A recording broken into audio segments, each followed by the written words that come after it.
పెదవాల్తేర్ మాజీ సైనికులు.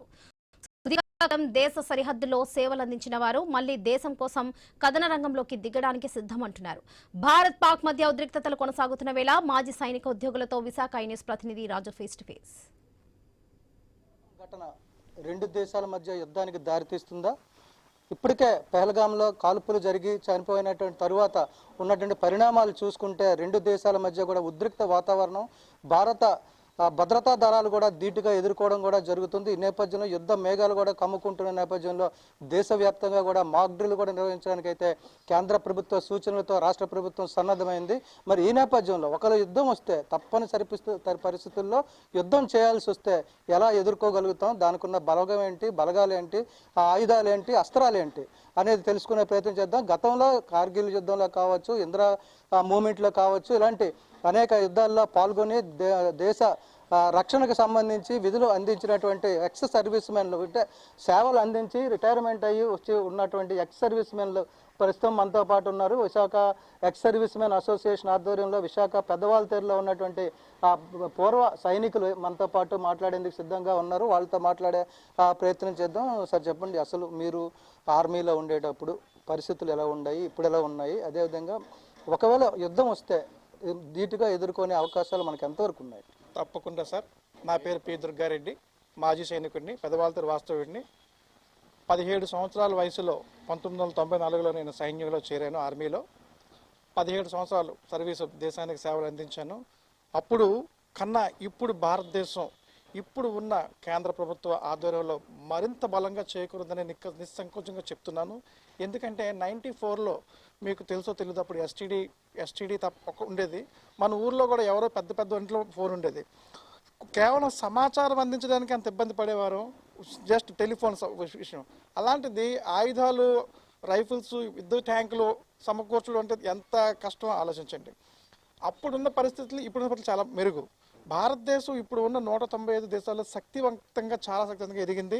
యుద్ధం కానీ వచ్చినట్లయితే ధీటైన సమాధానం పాకిస్తాన్కి ఇస్తామని మాజీ సైనికులు మేమే అంత గర్వంగా చెప్తున్నామంటే సరిహద్దులో ఉన్న సైనికులు ఇంకెంత ధీటుగా సమాధానం ఇస్తారు మీ ఊహకి అందిస్తున్నాం. ఇకపోతే కేంద్ర ప్రభుత్వం ఇప్పుడు చేపట్టిన ఈ మాక్ డ్రిల్ ఏదైతే ఉందో అతి అవసరం సార్. ఎందుకంటే మొత్తం భారతదేశంలో ప్రధాన నగరాలు ఏవైతే ఇంటెలిజెన్స్ నిఘా వర్గాలు చెప్పాయో ఈ రాష్ట్రాల్లో ఈ జిల్లాల మీద అటాక్ అయ్యే అవకాశం ఉందని ముందుగానే సమాచారం వాళ్ళకి అందిందో దాని ప్రకారం మన ఆంధ్ర రాష్ట్రంలో మన విశాఖపట్నం కూడా ఇక్కడ కొంత నేవీ ఎస్టాబ్లిష్మెంట్ ఉంది కాబట్టి అందరికీ తెలిసిన విషయమే. వాటి మీద కూడా థ్రెట్ అయ్యే అవకాశం ఉంది కాబట్టి మనం తప్పకుండా రాష్ట్ర కేంద్ర ఇచ్చే సూచనలు తప్పకుండా పాటించాలి. ఆ విధంగా మనం పాటిస్తూ మాక్ డ్రిల్ వల్ల పాల్గొవాలి సార్. ముఖ్యంగా ఎవరైతే ఇలాంటి సందర్భం వస్తుందో యుద్ధం మూవ్ అయింది అంటే ఎయిర్ అటాక్ జరిగే అవకాశం ఎక్కువ ఉంటుంది. ఎయిర్ అటాక్ చేసినప్పుడు మీరు ఎక్కడైనా పరిసరాల్లో బయట ఉన్నారు, స్కూల్లో ఉన్నారు, మీ ఏదైతే వ్యవస్థ ఉందో పనులు అవుతూనే ఉంటాయి.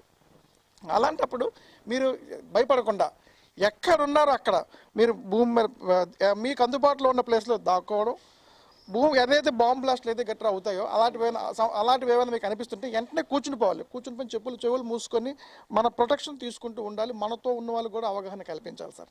ఇది ముఖ్య ఉద్దేశం. ట్రాన్స్ఫార్మర్ల దగ్గర కానీ, బిల్డింగ్ల దగ్గర కానీ, మెట్ల దగ్గర కానీ విస్ఫోటక పదార్థాలు ఏవైతే ఉంటాయో గ్యాస్ సిలిండర్లు గట్రా ఉంటాయి, వాటిలో పనిచేస్తున్న వాళ్ళు ఆ ప్లేస్ విడిచి బహిరంగ ప్రదేశాలకు వచ్చేయాలి సార్. అక్కడ ఉండకూడదు. ఎందుకంటే వాళ్ళ టార్గెట్ ఏంటంటే చిన్న అస్త్రం ఉపయోగించి పెద్ద డ్యామేజ్ చేయడం అనేది శత్రు యొక్క లక్షణం. ఇవి మనం అలర్ట్గా ఉండాలి. అంతేకాదు ఇప్పుడున్న పరిస్థితుల్లో ప్రతి వ్యక్తిని కూడా మీ ఏరియాలో తిరుగుతున్న వాళ్ళని ప్రతి వ్యక్తిని కూడా అనుమానాస్పదంగా చూడవలసిందే. ఇందులో మీకు కాంప్రమైజ్ అవ్వాల్సిన అవసరం లేదు. తెలిసిన వ్యక్తిలే పర్వాలేదు తెలిసిన వ్యక్తి అలా టేక్ ఇట్ ఈజీగా ఏవి తీసుకోవద్దు. మీకు అవకాశం ఉంటే ఒక సీసీ కెమెరా 5,000 రూపాయలు, ఇప్పటికీ మించిపోయింది ఏం లేదు. మీ చుట్టుపక్కల అందరూ కూడా మీ ఇంటికి సురక్షితంగా ఉంచుకోవడం కోసం ప్రతిదీ కూడా పోలీసు వ్యవస్థను తప్పుపడడం లేదా పోలీసు వ్యవస్థ మీదకి వెళ్ళిపోవడం పోలీసులు చూసుకుంటారు కదంటే మన బాధ్యతగా ఒక 5,000 రూపాయలు, 3,000 రూపాయలు, వాట్ ఎవర్ ఆ కెమెరా సీసీ కెమెరా పెట్టుకొని మన భద్రత మనం చూసుకోవాలి సార్.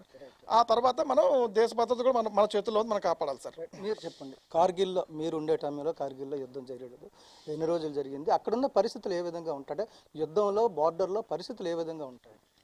మేము 1999లో